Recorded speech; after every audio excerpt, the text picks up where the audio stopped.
This is the Elan 7E by Canon, a film camera.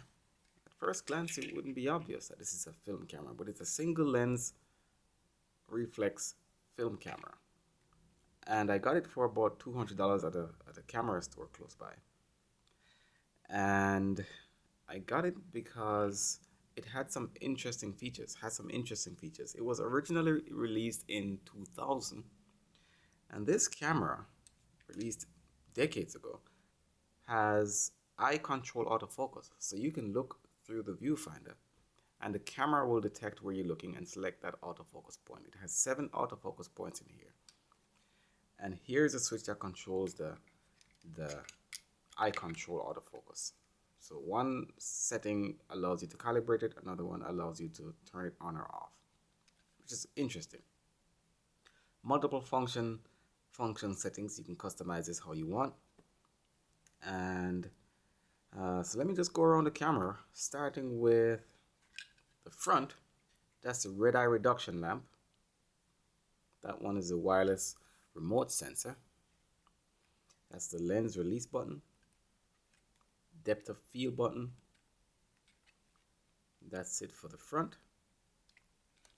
Under the bottom, that's the battery compartment, tripod attachment. On the top, there's a flash. This didn't come with it. I just used a Sony clip to put in here.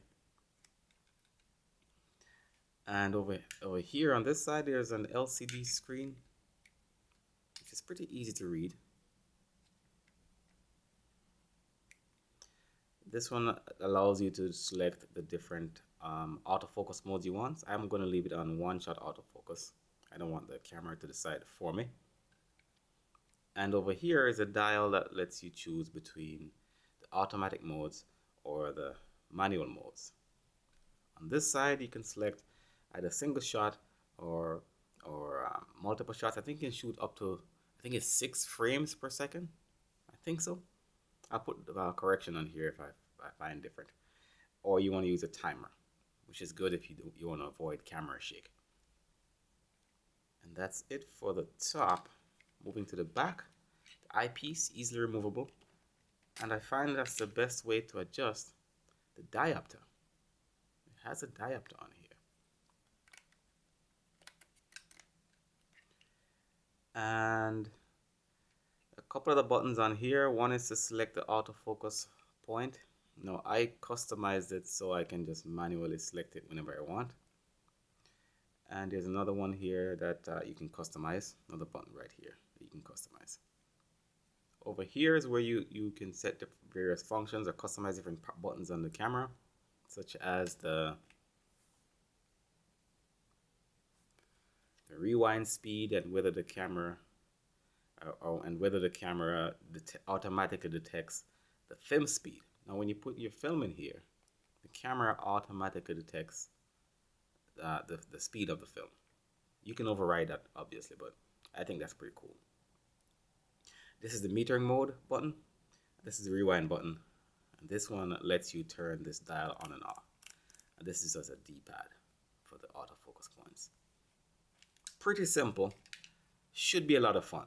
Alright, to go with that, I got this relatively cheap lens, I think. Canon EF, the 50mm 1.8. And it's pretty fast, quiet, I think. And it doesn't have many control points on here, just the focusing knob and an AF/MF switch. Brand new on, I think it was Amazon. Oh no, I actually bought it at B&H.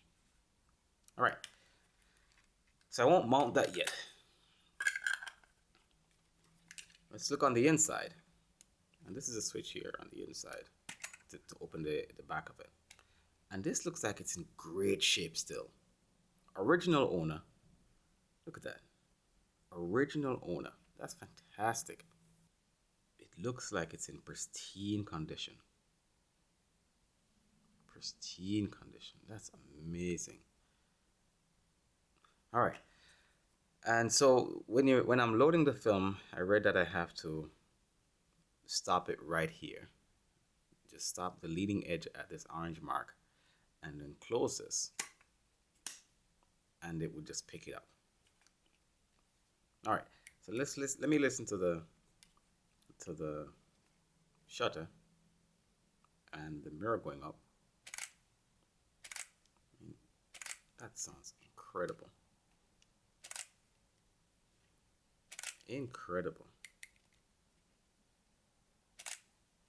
Incredible. Wow. All right.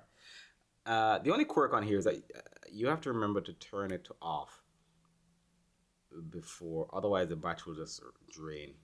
And it's not a lithium-ion battery, so if you're out and you're taking pictures and you forgot a couple weeks ago to turn it off, then your battery will be dead. But it takes some getting used to, but once you're used to it, instinctively you'll try to look for that. I try to look for that little button over here. Is it popped out? That means if it's not popped out, it's not turned off. All right, so let me load the film.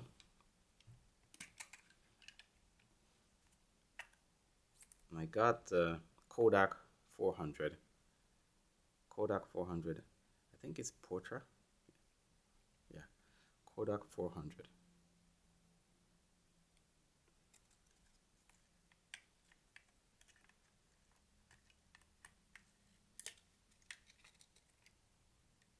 Oh, so this is spring loaded.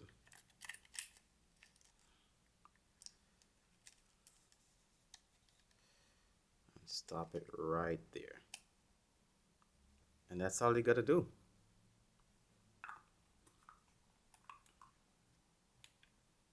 Just make sure it's on. Actually, you know what I'm gonna do? I am going to see if the ISO changes.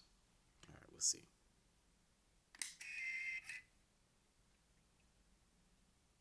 That's awesome. All right, line up these two red dots.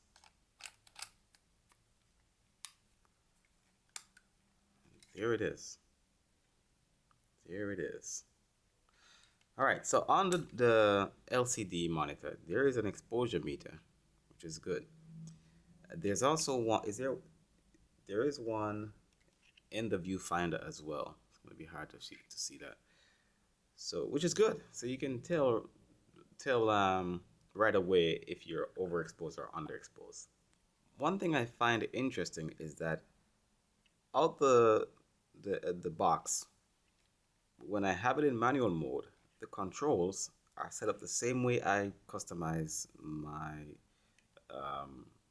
professional cameras, which is the first knob I can touch. This one here controls the shutter speed, and the next one controls the aperture. I think that's interesting. That's how I would have preferred it to work, and that's exactly how it works in manual mode.